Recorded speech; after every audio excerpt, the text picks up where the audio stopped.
రాష్ట్ర ప్రభుత్వం అనేక సంక్షేమ కార్యక్రమాలు చేపడుతుంది. రాష్ట్రంలో ఎప్పుడూ లేని విధంగా కూడా ఎక్కువగా సంక్షేమ కార్యక్రమాలు గత ప్రభుత్వాలతో పోల్చుకున్నట్లయితే భారీ స్థాయిలో సంక్షేమ కార్యక్రమాలు అమలు చేస్తున్నాం. సంక్షేమ ప్రభుత్వం తమదని చెప్పుకుంటున్నారు. అయితే బీజేపీ నేతలు మాత్రం సంక్షేమం ముసుగులో ఏదైతే కేంద్ర ప్రభుత్వం ఇస్తున్నటువంటి సంక్షేమ పథకాలనే తమ సంక్షేమ పథకాలుగా చెప్పుకుంటున్నటువంటి పరిస్థితి ఉందని చెబుతున్నటువంటి పరిస్థితి ఉంది. ప్రస్తుతం మనతో పాటు బీజేపీ జిల్లా అధ్యక్షుడు వర్మ నరేంద్ర ఉన్నారు. సార్ చెప్పండి, రాష్ట్ర ప్రభుత్వం చూసుకున్నట్లయితే సంక్షేమ పథకాలకు అసలు సంక్షేమానికి కేర్ ఆఫే మా ప్రభుత్వం అని చెప్తున్నారు.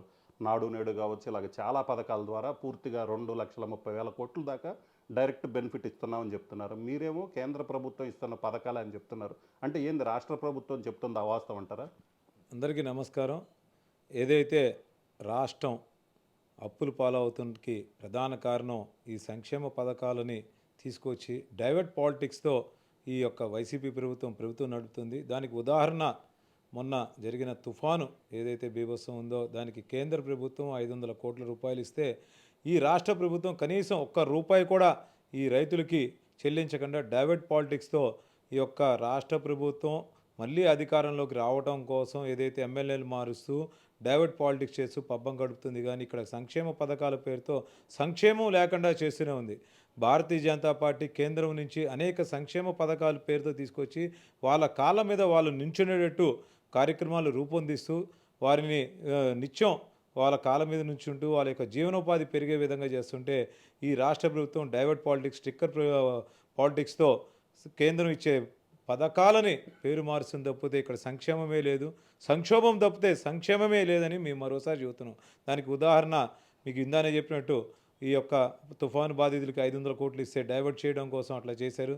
ఎందుకంటే ప్యాలెస్ వదిలి పొలాల్లోకి రాని జగన్మోహన్ రెడ్డి గారు పొలాల్లోకి వస్తే ఎక్కడ తన ఫ్యాంట్కి మట్టి అంటుద్దో అని రెడ్ కార్పెట్ వేసుకొని ఒక టెంట్ వేసుకొని అక్కడి నుంచి రైతులు చాలా దూరంగా నుంచొని చూస్తూ ఒక హాస్యంతో నవ్వుతున్నారు తప్పితే ఎక్కడా కూడా వాళ్ళని పలకరించిన పాపాన పోలేదు.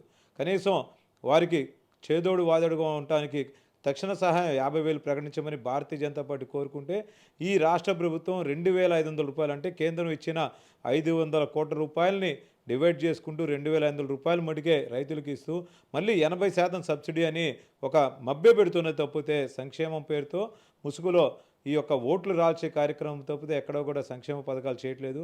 మీరు ఉదాహరణ తీసుకుంటే మనం పోలవరం ప్రాజెక్టుకి పూర్తిగా కేంద్రం నిధులు ఇస్తుంటే ఈ రాష్ట్ర ప్రభుత్వం నిమ్మకు నీరెత్తినట్టు కనీసం అంగుళం కూడా కార్యక్రమం జరపకుండా ముందుకి సాగకుండా చేస్తుంది. ఇట్లా అనేక ఉదాహరణలు తీసుకోవచ్చు. అట్లానే సర్వశిక్ష అభియాన్ పేరుతో కేంద్రం నిధులు ఇస్తుంటే ఈ రాష్ట్ర ప్రభుత్వం నాడు నేడు అని చెప్తూ అక్కర్లేని డెవలప్మెంట్ చేసుకుంటూ ఈ యొక్క కమిషన్ ఏజెంట్లుగా కార్పొరేట్లను తయారు చేస్తుంది తప్పితే పేదల కోసం పేదల బాగు కోసం ప్రభుత్వం పనిచేయట్లేదు అనడానికి అనేక ఉదాహరణలు ఉన్నాయి. అంటే ఇప్పుడు ప్రధానంగా చూసుకున్నట్లయితే రాష్ట్రంలో పేదలకి ఇళ్ళు, ఎందుకంటే భారతదేశంలో ఏ రాష్ట్రంలో లేని విధంగా పేదలకి 30 లక్షల మంది పేదలకు ఇళ్ల స్థలాలు ఇవ్వటం కాకుండా ఇళ్ళు కూడా కట్టిస్తామని చెప్తుంది. ఈ సంక్షేమం కాదంటారా?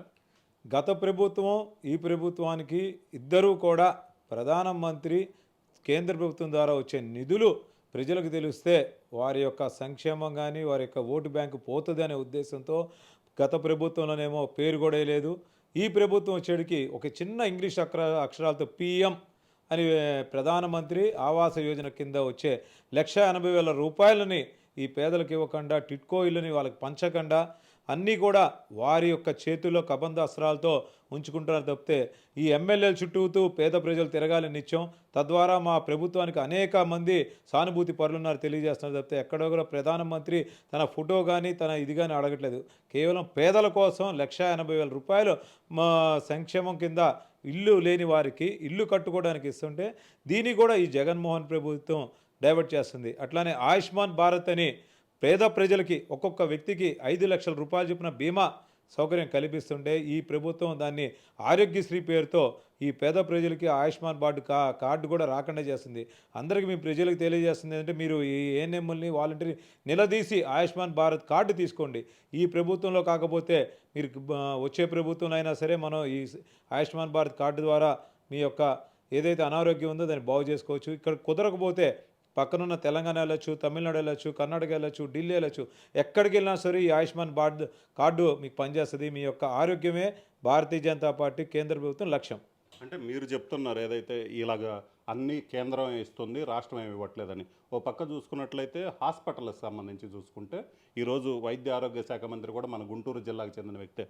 ఆమె చెప్తుంది, నాడు నేడు కింద వైద్య ఆరోగ్య శాఖకు సంబంధించి గవర్నమెంట్ హాస్పిటల్ రూపురేఖలన్నీ మారుస్తున్నాం, వేల కోట్ల రూపాయలు ఖర్చు పెడుతున్నాం అని చెప్తుంది. అంటే ఆరోగ్యశ్రీ కావచ్చు, ఆరోగ్యశ్రీకి సంబంధించి చూసుకుంటే ఆరోగ్యశ్రీ పరిమితి కూడా 25 లక్షలకు పెంచినటువంటి పరిస్థితి ఉంది. మీరేమో ఆయుష్మాన్ భారత్ అంటున్నారు, వాళ్ళేమో ఆరోగ్యశ్రీ ద్వారా భారీ స్థాయిలో లబ్ధి చేకూరుస్తున్నాం అంటున్నారు. ఏది నిజం అనుకోవచ్చు? నిజం అబద్ధం అనేది ప్రజలు అట్లానే ఏదైతే రోగాన పడ్డ బాధితులు ఉన్నారో వాళ్ళు చూస్తూ ఉంటారు. ఈ ఎయిమ్స్ అనేది ఒక చారిత్రాత్మక కట్టడం. పేద ప్రజలకి 5 రూపాయలు 10 రూపాయలతోనే ఓపీతో ఇప్పటికి 15 లక్షల మంది పైన పేషెంట్లకి మేము ఉచితంగా 10 రూపాయలు తీసుకొని ఓపీతో మేము వాళ్ళకి వసతి కల్పిస్తూ చేస్తుంటే, మరి ఈ ఇక్కడ ఉన్న వైద్య ఆరోగ్య శాఖ మంత్రి గారు కానీ అట్లానే ఎయిమ్స్కి కోతవేట దూరంలో ఉన్న మన జగన్మోహన్ రెడ్డి గారు కానీ అక్కడ నీళ్లు లేవని చెప్పి స్వయంగా కేంద్ర మంత్రి భారతీ పవార్ గారు, కేంద్ర ఆరోగ్య శాఖ మంత్రి భారతీ పవార్ గారు అనేక పర్యాయాలు ఈ రాష్ట్ర ప్రభుత్వానికి, సీఎం జగన్మోహన్ రెడ్డి గారికి, అట్లానే విడుదల రజనీ గారికి, అట్లానే అక్కడున్న మున్సిపల్ కార్పొరేషన్ అధికారులకి అందరికీ తెలియజేసినా కూడా ఈ రోజుకి కూడా ఈ ప్రభుత్వానికి డబ్బులు విడుదల చేసినా కూడా మాకు నీళ్ళు ఇవ్వట్లేదు, అక్కడ రోగులు అనేక అవస్థలు పడుతున్నా కూడా ఈ ప్రభుత్వం పట్టించుకోవట్లేదు. ఇదే ఉదాహరణ. అట్లానే ఇక్కడ గుంటూరు గవర్నమెంట్ హాస్పిటల్లో అనేక నిధులు ఇచ్చారు అభివృద్ధి చేయడానికి, అట్లనే కొత్త బ్లాకులు కట్టడానికి, ఉన్న బ్లాకులు మెయింటైన్ చేయడానికి, ఎంఆర్ఐ స్కాన్ సెంటరు, మన డయాలసిస్ యూనిట్ ఇట్లా అన్నీ ఆధునీకరిస్తుంటే ఇక్కడ మీరు రేపు ఒకసారి వెళ్ళి చూస్తే మీకు అర్థం, కనీసం ఇప్ప తీసి వాడే స్థితిలో కూడా లేని విధంగా ఉన్నాయి. అంటే వైద్య ఆరోగ్య శాఖ మంత్రి గుంటూరులో ఉన్నా కూడా ఈ యొక్క వైద్యుల నిర్లక్ష్యం, అడ్మినిస్ట్రేషన్ ఏ విధంగా ఉందని మనందరూ చూడొచ్చు. అవన్నీ పట్టించుకోకుండా కేంద్ర ప్రభుత్వం ఇప్పటికీ కూడా అనేక నిధులు ఇస్తుంది వారి యొక్క బాగు కోసం. అంటే ఇప్పుడు ఆరోగ్యశ్రీ దీనికి సంబంధించి మీరు ఎలా చెప్తున్నారు, అలాగనే ఈరోజు అమ్మఒడి కావచ్చు, మిగతా స్కీమ్స్ కానీ ఏవైతే చూసుకుంటాం, రైతు బంధు, సో అందరినీ ఆదుకుంటుంటే మీరు ఎలాగ ఇచ్చామని చెప్తున్నారు? రైతు బంధు పేరుతో ప్రభుత్వం ప్రతి ఏడాది ఇస్తున్నటువంటి పరిస్థితి ఉంది. సో అమ్మఒడి పేరుతో విద్యార్థులకు ఇస్తుంది. అంటే ఇవి కూడా మీవేనా? మీరు ఒక 3 నెలలు 4 నెలల క్రితం కనుక న్యూస్ చూస్తుంటే అర్థమైపోతుంది. ఏదైతే రైతు బంధు, రైతు భరోసా అన్నారో ఈ రాష్ట్ర ముఖ్యమంత్రి జగన్మోహన్ రెడ్డి గారు బటన్ నొక్కడం చూశారు కానీ అక్కడ డబ్బులు పడతాం చూడలేదు. కారణం ఏంటంటే కేంద్రం నుంచి ఏదైతే పేద రైతులకి డైరెక్ట్గా వారి యొక్క ఖాతాల్లోకి 6,000 రూపాయలు జమ అయినాయి, ఆ జమ అయిన సంగతి వారు మర్చిపోయి తెల్లారి మేము 13,000 రూపాయలు వేస్తామంటే ఈ పేద ప్రజలు ఈ జగన్మోహన్ రెడ్డి గారిని నయ వంచకుడుగా అభివర్ణిస్తూ ఆ యొక్క బ్యాంకులకి వెళ్ళి చూస్తే 6,000 రూపాయలు ప్రధానమంత్రి ఇచ్చిన డబ్బులు పడ్డాయి తప్పితే ఈ ప్రభుత్వం దానికి జోడిచ్చాల్సిన 5,000 రూపాయలు 5,500 రూపాయలు కూడా ఎక్కడా కూడా జమ చేయలేదని రైతులందరూ, పేద రైతులందరూ కూడా గమనించిన పరిస్థితి. ఏదైతే నవరత్నాల పేరుతో వచ్చి నయవంచన చేస్తూ మాట తప్పను మడమి తెప్పను అంటే అందరూ కూడా నిజం అనుకున్నారు. ఆయన నిజంగా మడమి తెప్పకుండా ఆయన డైరెక్ట్గా ప్యాలెస్లోకి వెళ్ళి కూర్చొని ఈ యొక్క రైతులని, పేద ప్రజల్ని ఆదుకోవడం పోయి తన యొక్క మంత్రులు, ఎమ్మెల్యేల సౌకర్యాల కోసం, వాళ్ళ సంక్షేమం కోసం పనిచేస్తున్నారు తప్పితే పేదల సంక్షేమం కోసం పనిచేయట్లేదు. రానున్న రోజుల్లో ఈ ప్రభుత్వానికి బుద్ధి చెప్పడం ఖాయం. భారతీయ జనతా పార్టీ అంటేనే అభివృద్ధి, అభివృద్ధి అంటేనే భారతీయ జనతా పార్టీ. మీరు అనేక రోడ్డు హైవేస్ చూశారు, అనేక రైల్వే స్టేషన్స్ చూశారు, అట్లానే లామ్లో అగ్రికల్చర్ యూనివర్సిటీ చూశారు, అట్లానే కేంద్ర ప్రభుత్వం సంస్థలు ఏదైతే ఉన్నాయో అన్ని అభివృద్ధి పదంలో నడుస్తున్నాయి.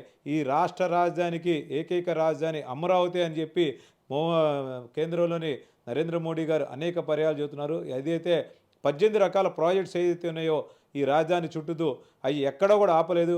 ఎన్ఐడి కానీ మిగతా సంస్థలన్నీ కూడా అన్నీ కూడా మొత్తం కంప్లీట్ అయ్యి విద్యార్థులు కూడా దాంట్లో చదివే స్థితికి వచ్చారు.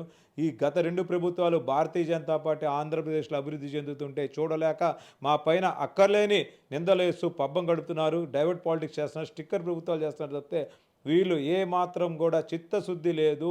పేద ప్రజలకి సంక్షేమం తేవాలని, ఆంధ్రప్రదేశ్ అభివృద్ధికి 2 ప్రభుత్వాలకి చిత్తశుద్ధి లేదనేది మనం గమనిస్తున్నాం. దీనికి ఉదాహరణ చెప్పాలంటే నిన్న కొండా సురేఖ గారు, ఎమ్మెల్యే గారు మన తెలంగాణ అసెంబ్లీలో మాట్లాడుతున్నారు. అక్కర్లేకుండా కేంద్ర ప్రభుత్వంతో మనం గొడవపడి కేంద్ర ప్రభుత్వం ఇస్తున్న అనేక సంక్షేమ పథకాలని ఇక్కడున్న పేద ప్రజలకి చేరవేయకపోవటమే కేసీఆర్ చేసిన తప్పు. దానికే తగిన మూల్యం చెల్లించుకున్నారని, రానున్న రోజుల్లో ఈ ఆంధ్రప్రదేశ్లో కూడా ఇదే రిపీట్ అవుతుందని మేము తెలియజేస్తున్నాం. సో ఇది పరిస్థితి. మొత్తం మీద చూసినట్లయితే రాష్ట్రంలో జరుగుతున్నటువంటి అన్ని సంక్షేమ కార్యక్రమాలు, మెజారిటీ సంక్షేమ కార్యక్రమాలన్నిటికి కూడా కేంద్రం నిధులిస్తుంది. అయితే కేంద్రం ఇచ్చిన నిధులు తన నిధులుగా చెప్పుకుంటూ జనాల్ని మోసం చేస్తున్నటువంటి పరిస్థితి ఉంది. ఖచ్చితంగా వచ్చే ఎన్నికల్లో వైసీపీకి బుద్ధి చెప్పటం ఖాయం. ఖచ్చితంగా వైసీపీ అయితే అధికారం కోల్పోతుందని చెప్తున్నారు. కెమెరామెన్ సిద్ధుతో రామారావు, ఆర్టీవీ, గుంటూరు జిల్లా.